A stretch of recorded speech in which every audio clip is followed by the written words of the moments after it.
A message from your scribe. Wandering through the streets of the cities of classical Greece, it would be hard not to encounter people wanting to offer us love in exchange for money. The range of services offered was very wide, as was the characteristics of the providers, because the world's oldest profession in Greece was practiced by both men and women of every age, even very disturbing from our perspective.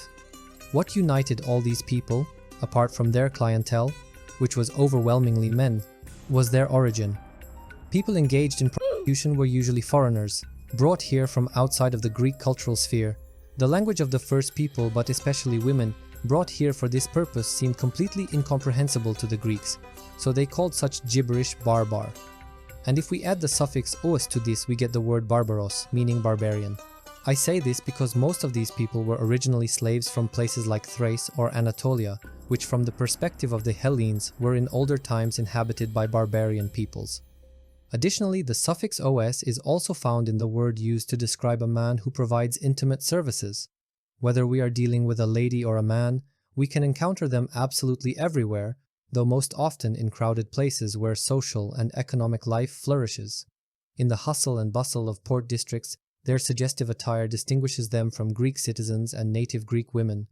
Painted faces and provocative clothing, however, are not all.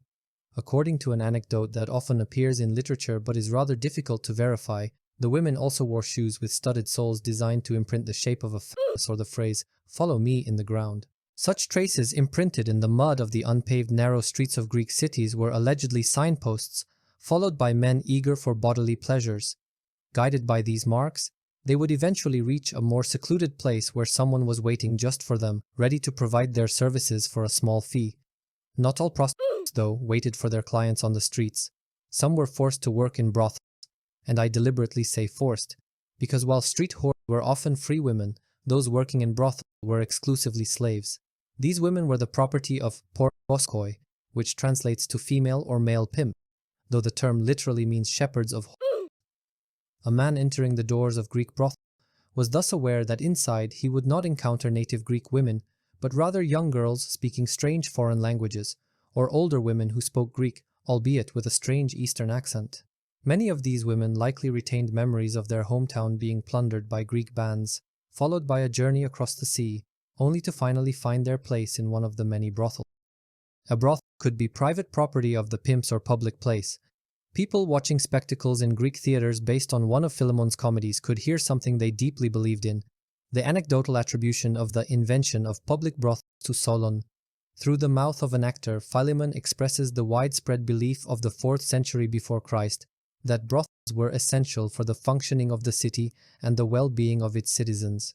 In particular, he praises them for their contribution to the physical initiation of young boys, who, thanks to the services of slave women, could finally enter the world of men. Seeing that the city is full of young men, satisfying their physical needs by committing crimes against those whom they shouldn't touch, you bought and established women in certain locations, common for everyone and available. They stand naked. Don't be deceived. Inspect everything. The door is open. It's only one obol. Hop in. There is no prudery, no mockery. She won't pull back. But she will give in immediately, as you want, and in whichever way you want. You are done.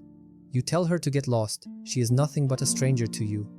Solon was thus praised by the Greeks, albeit rather undeservedly, for his invention, which served the entire city. It was especially needed by young people who were beginning to feel their natural urges.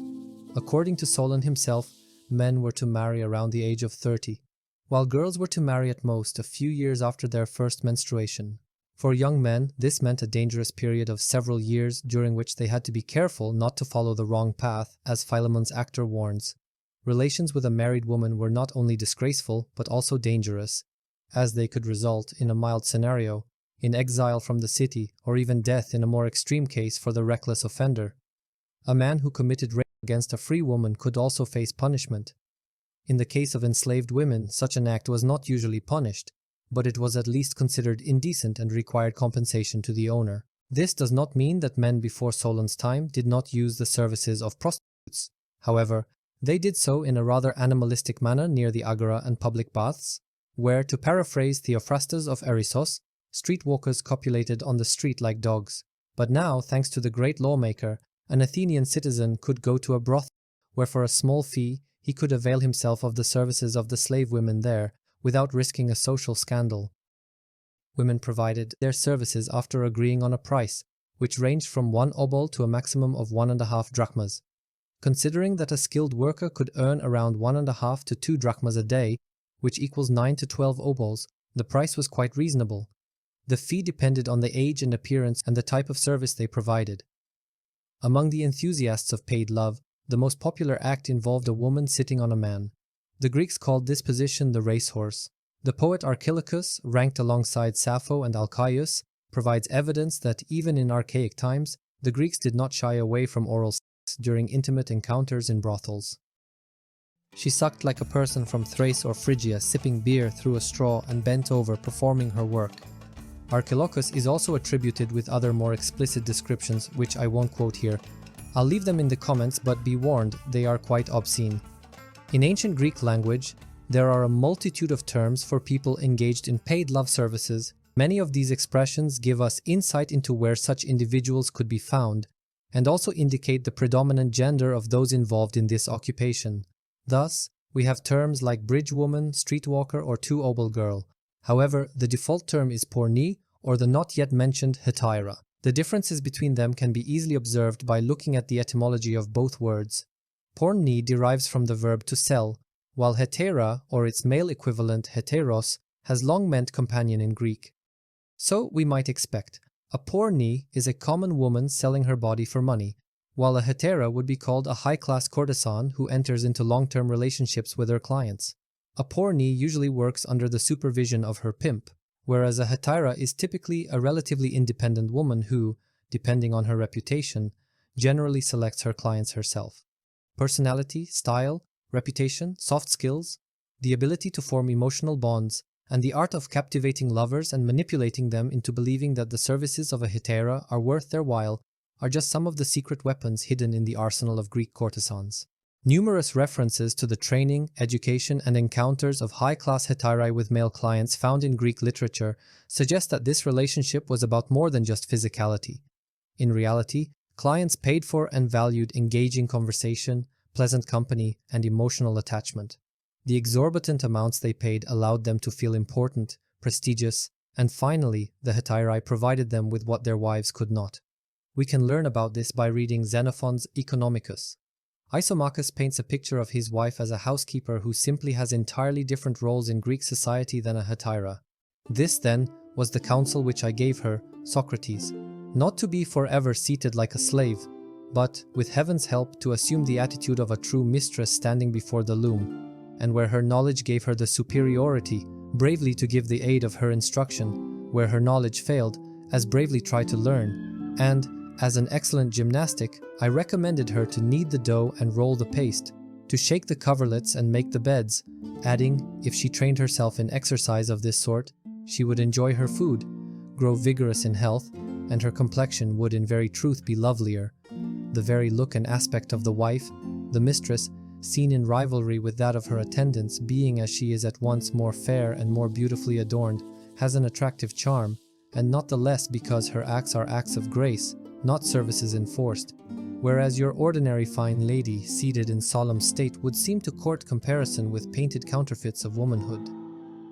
The deepest and arguably most accurate depiction of a Greek courtesan is found in the speech against Neaera. The work dates back to the second half of the 4th century before Christ, and provides us with a unique insight not only into the life of an ancient woman of easy virtue but of a woman in ancient Greece in general. The deepest and arguably most accurate depiction of a Greek courtesan is found in the speech against Neaera. The work dates back to the second half of the 4th century before Christ, and provides us with a unique insight not only into the life of an ancient woman of easy virtue but of a woman in ancient Greece in general. Around the age of 50, Neaera is accused of presenting herself as a respected and native citizen of Athens, thereby concealing her true status as a courtesan, and in the past also as a slave. The story of Neaera begins much earlier, when she was still a young girl.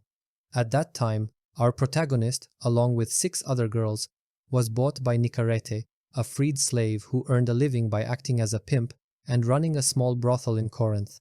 By the way, besides the port of Piraeus and Athens itself, Corinth was considered one of the centers of paid love, which enjoyed quite a reputation. Strabo informs us that in the local temple of Aphrodite, as many as 1,000 sacred prostitutes once dedicated their bodies to the goddess. This number was probably somewhat exaggerated, serving as an anecdote in the time of the historian himself, just like the saying, "Not every man has the luck to sail to Corinth." This phrase likely refers to the lively tourism that flourished in Corinth precisely because of the multitude of opportunities to satisfy one's carnal desires, both in public establishments and private ones.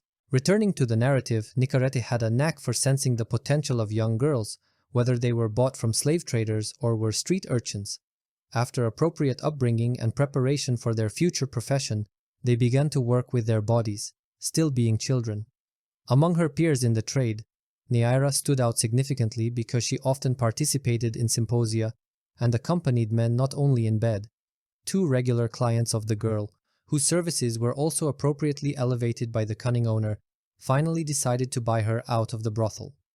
Nicaretê made an excellent deal selling Neaira, as she received 30 minas of silver for her, equivalent to about 3,000 drachmas, a sum roughly 10 times larger than the price for a standard slave at that time. However, Neaira's new owners quickly grew tired of her company, although jealous fiancés could also be a factor. In any case, when her recent patrons got married, they made her an offer she couldn't refuse. They presented her the chance to buy her freedom for only 20 minas of silver and a promise to leave Corinth. The text does not specify whether the lower price at this time was due to Neaira's aging or to the kindness of her owners. Neaira managed to gather the required amount demanded by her patrons, and then, along with one lover, Phrynion, she set out for Athens. And what happened next? When he came back here, bringing her with him, he treated her without decency or restraint, taking her everywhere with him to dinners where there was drinking and making her a partner in his revels. And he had intercourse with her openly whenever and wherever he wished, making his privilege a display to the onlookers. He took her to many houses to gay parties.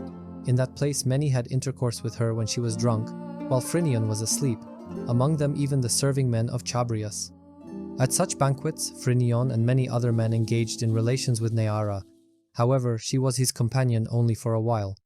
Eventually, even the Athenian grew tired of the courtesan's company and stopped loving her, as she expected.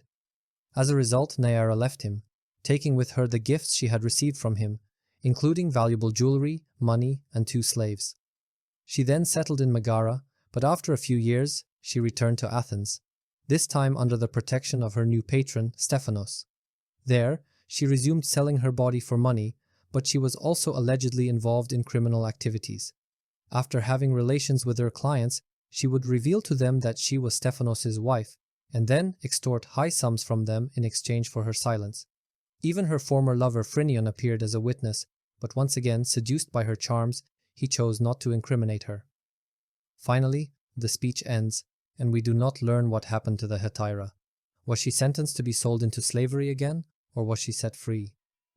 In today's times, we tend to see prostitutes as individuals who earn a living in an easy and dishonorable manner. However, in the case of ancient Greece, the situation is somewhat different, at least when referring to women like Neaira.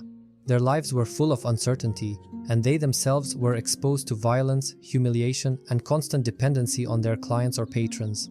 Although some of them, like Neaira, could achieve a certain level of independence or luxury, their social position was always fragile. Neaera, who went from being a slave to living under the care of various men, experienced both moments of relative comfort and dramatic downfalls. These women, often deprived of rights and protection, were forced to navigate a world that treated them as commodities. Neaera's story, which doesn't have a clear ending, makes us think about other women who, like her, tried to fit somehow in a tough world of classical Greece.